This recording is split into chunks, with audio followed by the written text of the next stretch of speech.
Hello বন্ধুরা, সবাই কেমন আছো? আশা করি সবাই ভালো আছো। সকাল সকাল চলে আসলাম আজকে মাছ বাজারে।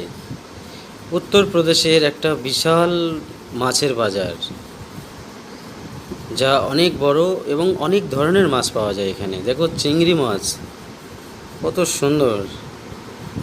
দেখুন এখানে বিভিন্ন রকমের মাছ পাওয়া যায়, আর প্রচুর মাছ, সামুদ্রিক মাছ পর্যন্ত পাওয়া যায়। রুই, কাতলা, চিংড়ি, অনেক অনেক ধরনের মাছ পাওয়া যায়। এটা বিশাল বড় একটা মাছের মন্ডি, বিশাল বড় বাজার।